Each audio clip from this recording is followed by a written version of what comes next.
Greetings, comrades, and welcome to another episode of Chatter in the Skull, the last of the year. And I hope you guys had a great Christmas and a great holiday. And I'm going to be able to bring one last episode before 2022 wraps up. And it's going to be a New Year's themed episode today, as we are going to review and rank the events of 2022 in the most pure and objective way known to humanity, which is a tier list. All right, before we begin, let me set up the rules and parameters of the tier list. I've got a dozen or so major events throughout the year, and we're going to rank them from worst, just generally seeming the worst, to generally seeming the best. One of my biggest pet peeves about tier lists is when they're not ranked. It's just like someone choosing them and putting them in a random order or whatever. I don't know why. I've always disliked that immensely. So everything's always ranked. And I also am going to try not to keep it too long. I know it's New Year's, people got things going on, so I'm going to keep it to be a shorter episode, try not to ramble on too hard for this tier list for you guys. So without further ado, let us jump in to our tier list here. As you can see, I've got some icons, and we'll talk about obviously which one is which as we go through. One last quick rule before we begin. I'm going to keep the F and S tiers to have only one candidate. So essentially that there will be quote unquote worst and quote unquote best event of 2022.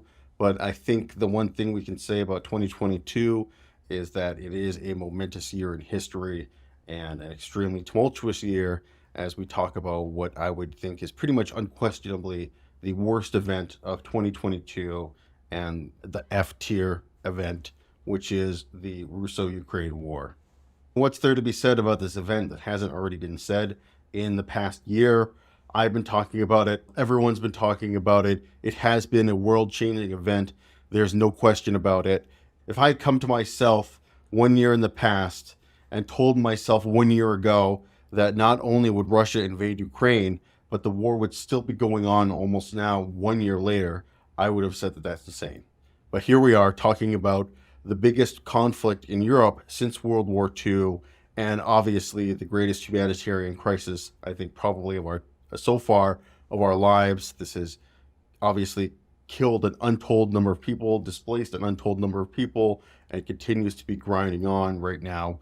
We have, of course, the fighting in Bakhmut, which is getting the most amount of attention, and it is a meat grinder of infantry, according to reports from virtually every side, and has basically shown that World War I still lives in our combat DNA, essentially, and we are still using tactics that were used at the dawn of the mechanized warfare and industrial warfare era.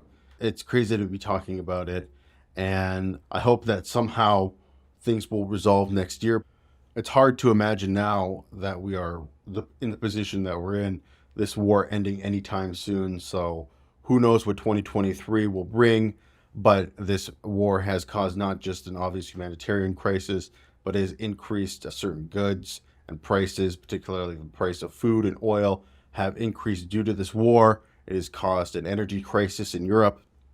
It's a catastrophe, and even if you're on the Russian side, there's no question that this is an F-tier event for you, because, again, to be talking about this war still going on almost 1 year later, if you had gone back a year ago and told people about that, it would have seemed implausible.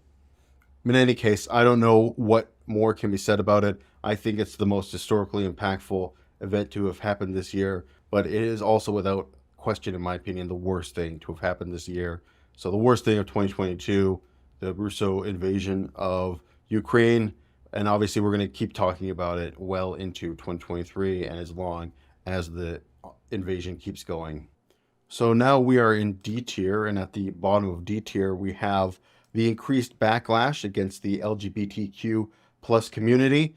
This is something that I feel has been brewing under the surface and is finally bubbling over to the top.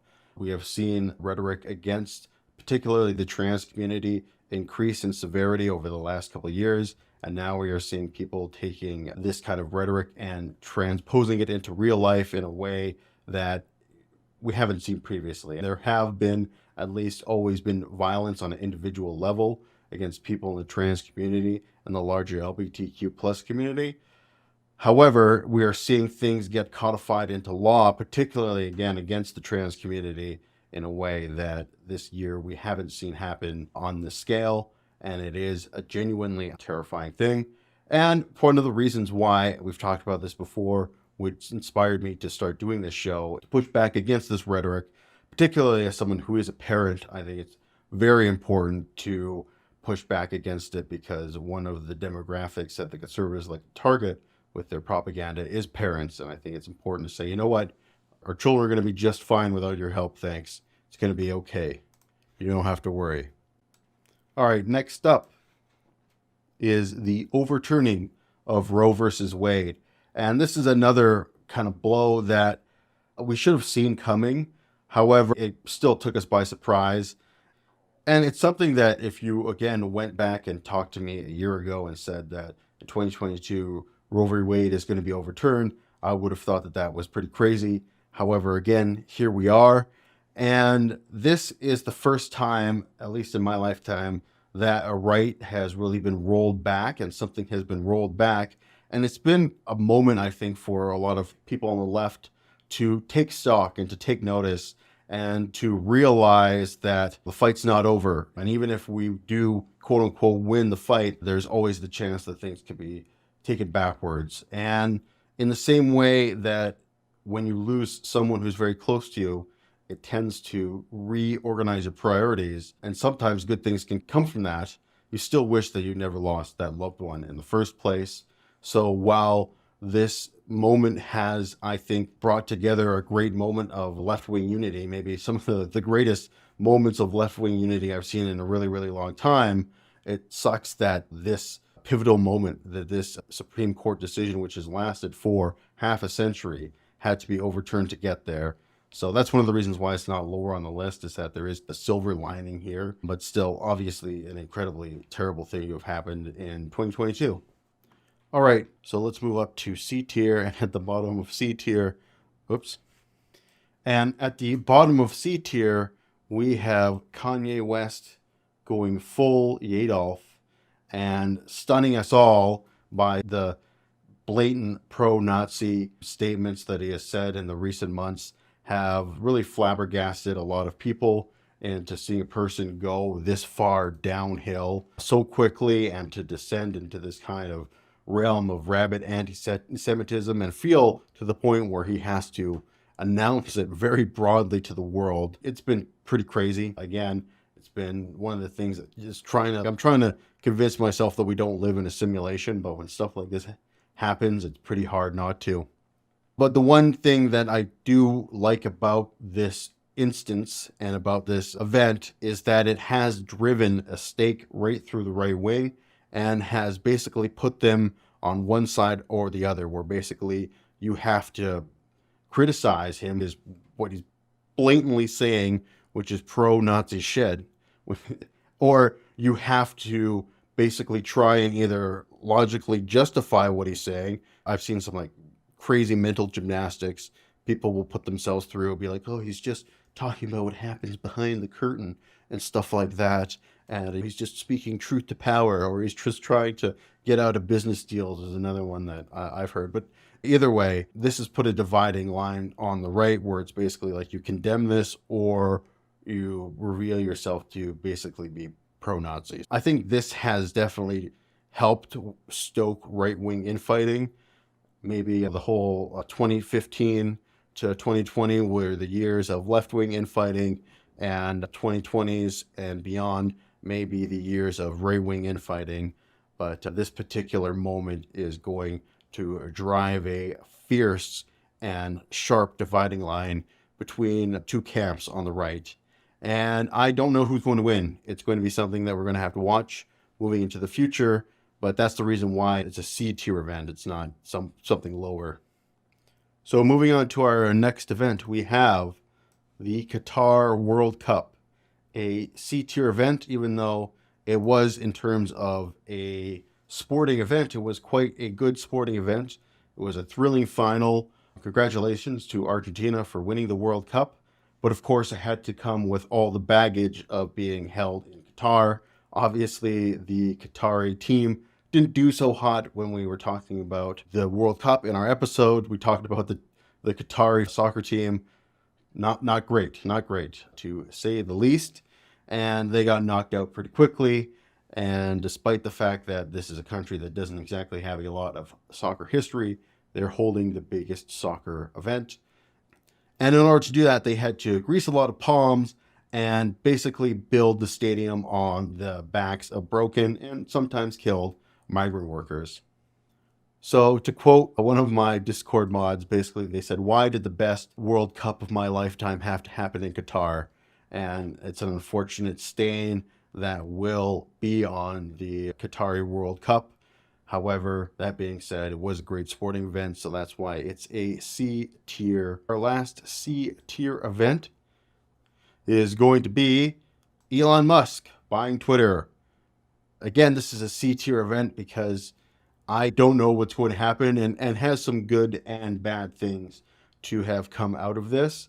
I am not a fan of the politics of Elon Musk, not a fan of some of the decisions that he's made on Twitter, but holy smokes, watching some of the really bizarre decisions that he has made recently and doing things like putting out, we haven't had the chance to talk about this in the last 2 weeks, where he basically put out a poll saying if he should stay as the CEO of Twitter, and the people voted him out. And who knows, of course, if he's going to abide by that. One of the things we've talked about, again, with Elon is that you have to watch his actions. You don't watch his words. So while, yes, he has said that he's going to step down, he still remains the head of Twitter. Who knows when he's actually going to step down? Could be a year from now, could be a week from now, could be tomorrow, could be never. You have no idea with this guy. So it has been a wild roller coaster with Elon Musk at the head of Twitter, but ultimately I do think that that is a coaster that is going downhill, and we shall see how long it is going to stay in the air. But I think Twitter's wings have been clipped considerably. However, I think that a lot of people may disagree with me there. I think that it has some longevity. I have been betting for the demise of Twitter since long before Elon Musk took hold of the platform. So I do hope that it goes belly up. But then again, it has proven to be much more resilient than I thought it was going to be. All right, we're halfway through. Moving along at a really great pace, I think.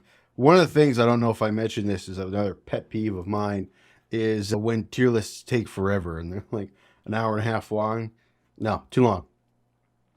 In any case, let's move on to B tier now.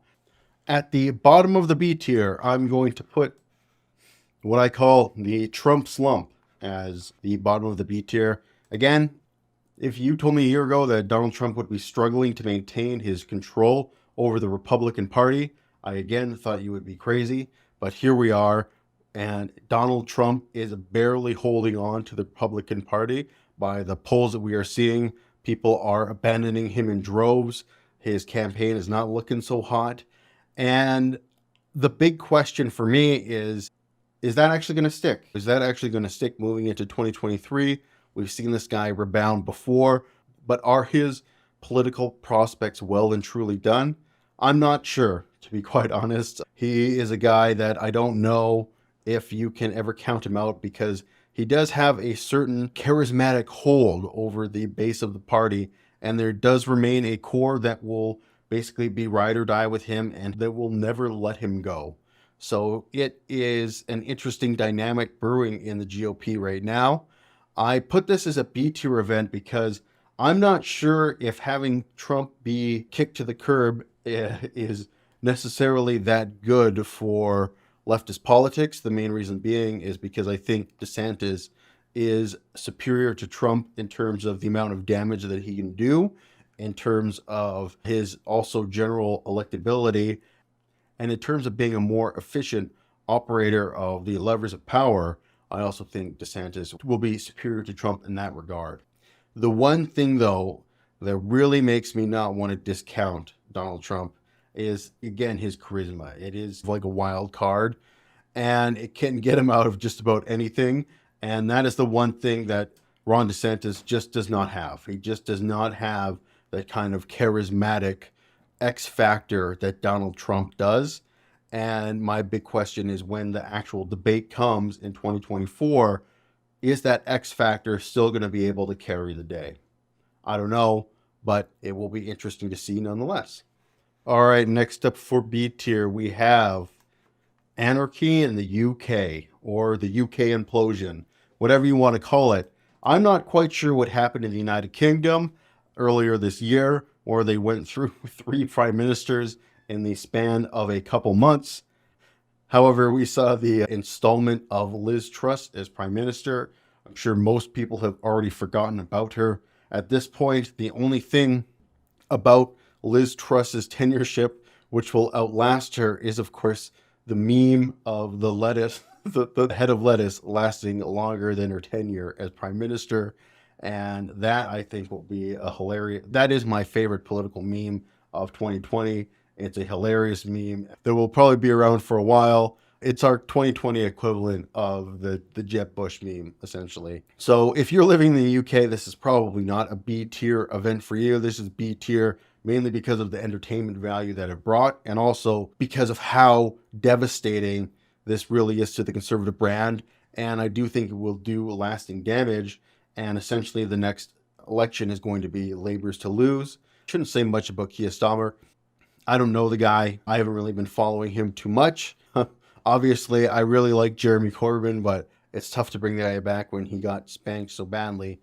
But that being said, he just seems like he's the kind of guy, the right guy in a position to do right now. Basically, just seems like a reasonable, competent person who could bring an air of stability, which is essentially, I think, what a lot of people are looking for around the world currently. So that being said, another reason why it's B tier is because it will hopefully help left-wing politics in the future.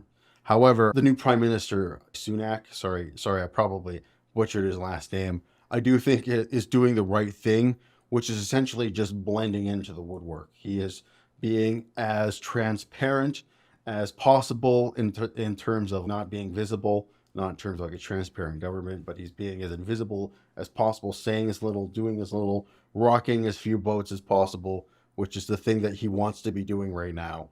So in that sense, he is doing smart politics, but we'll see how that carries on moving into the future, and if the Conservatives can really overcome the damage that this year has brought to their political brand in the United Kingdom.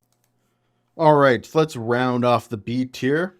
Top of the B tier is going to be the 2022 midterms. Great event. It was a great live stream with you guys watching the vote come in.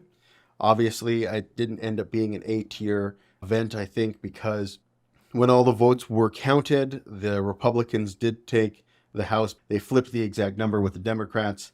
However, the Democrats did end up gaining a seat in the Senate, something that hasn't happened for a party in a midterm since the 1930s. So it was a pretty good overall election for Democrats, but the best thing about it was essentially what came after the elections, where the kind of salt mines got a little bit of an equivalent of what the Conservatives had in 2016, had a little bit of that in 2020, and it was nice. I don't want to revel in it too much, but it was a kind of nice change of pace to see the left-wing parties. Overall, it was a pretty good election. The main thing that I do fear with this midterm is that it's going to solidify Joe Biden as the Democratic nominee for 2024, something which I personally don't want. I think he could beat Trump, no problem. However, against DeSantis, it's a coin flip. Right now, I think DeSantis has too many unknown variables to say if he could definitely beat Biden. There is a possibility that when he does go nationally, he just falls apart. However, there's also the same possibility that he is able to bring his message that has been successful in Florida to an America-wide audience. So there's too many unknowns about him, I think, to say definitively that he could beat Biden, but it would be way too close for comfort personally. But the issue is that there's not a lot of great Democratic candidates in the wings ready to replace Joe Biden. It is what it is. Like I said, the main drawback for me from these midterms is that, yeah, Joe Biden is probably going to be running again in 2024. Okay, so that rounds out B tier for us. And starting off our journey into A tier, we're going to go with AI. And specifically, I'm talking about a lot of the AI breakthroughs which have happened this year. This has been definitely the biggest year in terms of actual, tangible, hands-on AI developments that consumers can use that have been really ground shaking. We have had, of course, the rise of AI generated art. It has been controversial. Of course, there are a lot of people who believes that it has opened up a larger ethical discussion about who art belongs to, essentially, and how AI art can maybe potentially undermining the future of human artists. It's actually a very fascinating conversation that I'd like to delve deeper into at some point in the future.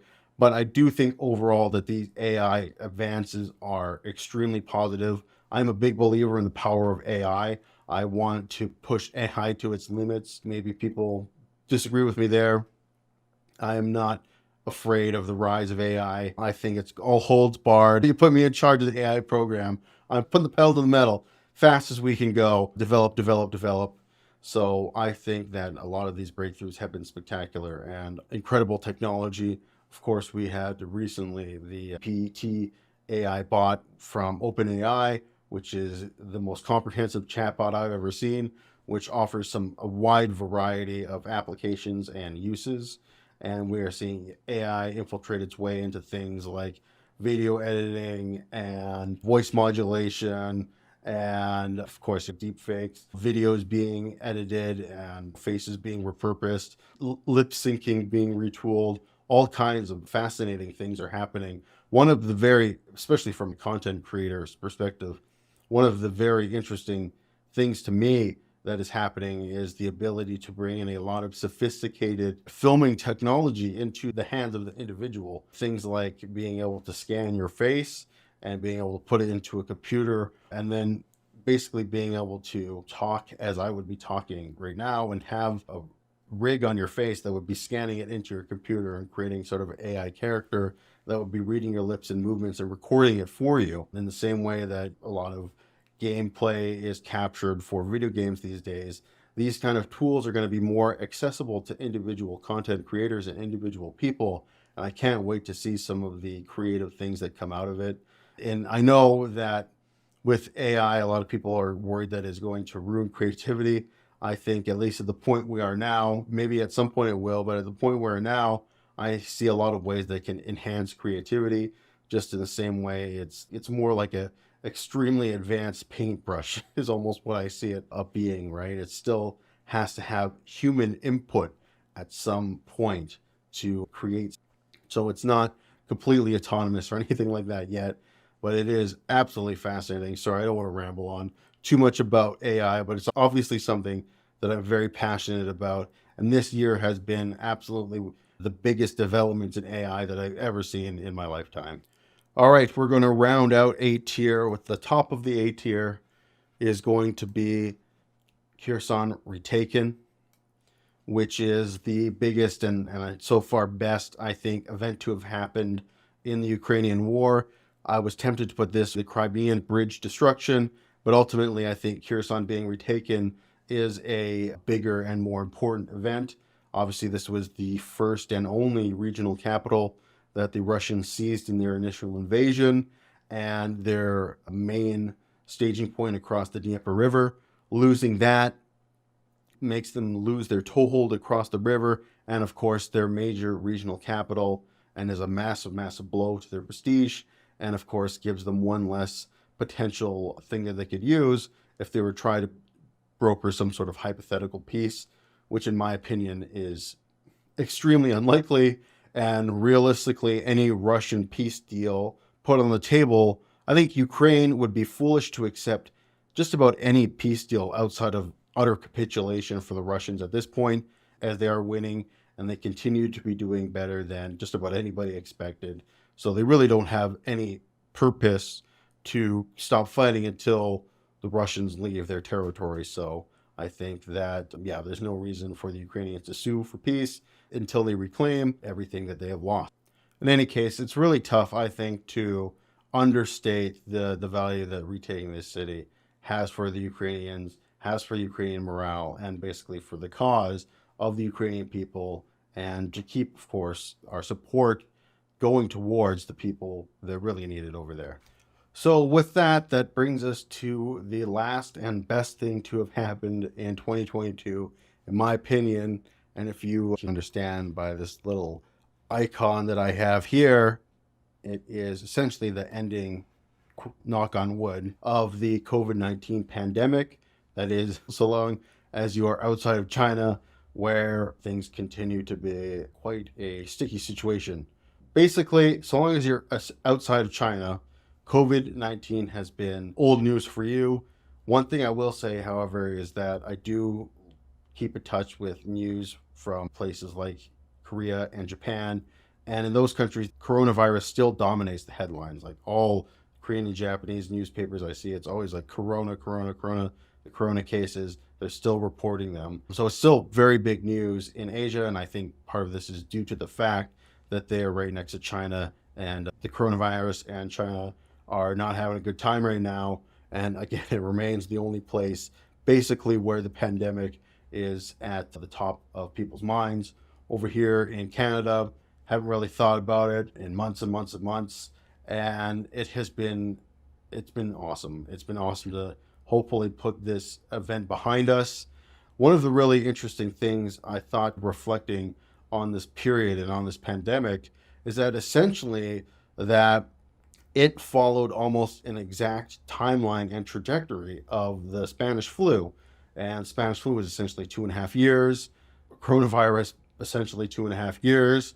And it was very fascinating to see Mark Twain quote, "History doesn't repeat itself, but sometimes rhymes." It's very interesting to see some of these rhymes from this earlier pandemic being echoed in our modern era. I think there's no question, though, that the pandemic era was really hard on a lot of us. A lot of us had to sacrifice more than we've had to sacrifice at any point in our lives. A lot of us lost loved ones. A lot of us lost jobs. It was not a good time for a lot of people. And of course, a lot of this anger and resentment built up into real conflicts between people within countries trying to deal with this pandemic. And looking back now at one of the things that caused a lot of conflict, particularly online, was the fact that while the coronavirus was something that we were dealing with worldwide, every single region had its own implementations and its own systems and its own practices around it. And it ended up that each area had its own pandemic culture. And because you couldn't really travel at the time, everything was online. A lot of people that they became prisoners of that experience, and people started projecting their own COVID prisons, their own COVID experiences out onto other people who weren't having the same type of experiences. And it became the perfect sort of point and brewing pot for conflict, because we couldn't really go out and we couldn't really verify what was happening. But at the same time, everybody's online and everybody's talking about what's happening around them all the time, because we're experiencing a worldwide event simultaneously with the invention of the internet, where everybody can talk to each other at the same time. Needless to say, this period has left a lot of scars, and has, I think, done a lot of damage on people's trust with each other, people's trust with the systems at large. And I hope that we can heal from this. And please, please, please, please, knock on wood, let us not have to experience something like this again in our lifetimes. I really hope it's over, and I really hope that we can move forward, hopefully at least, a better tomorrow, and actually learn a few things along the way when it comes to dealing with pandemics, and when it comes to dealing with each other under very stressful and uncertain circumstances. But maybe that's too much hope. Maybe I'm being too naive and too optimistic. But that being said, I do think the best thing to happen in 2022 is most of the world put the era of the coronavirus in the rearview mirror. All right, and that brings us to the end of our tier list. I don't really have any big predictions for 2023. The world is getting so unpredictable that it is getting harder and harder to keep up with what is happening. It's better just to talk about events as they happen, and then maybe do some kind of vague summary once it's all over, like we're doing right now. But overall, I am going to put a final tier list score for 2022. So what kind of year was 2022? honestly, it's a struggle. Between somewhere between C tier and D tier. It's got to be somewhere in there. Personally, given everything that has happened this year, it's definitely not above. It's not anything above a B tier. That's for sure. And in any case, comrades, that brings Chatter in the Skull to the end of 2022, and I hope you guys have a wonderful 2023. And I'll see y'all next year.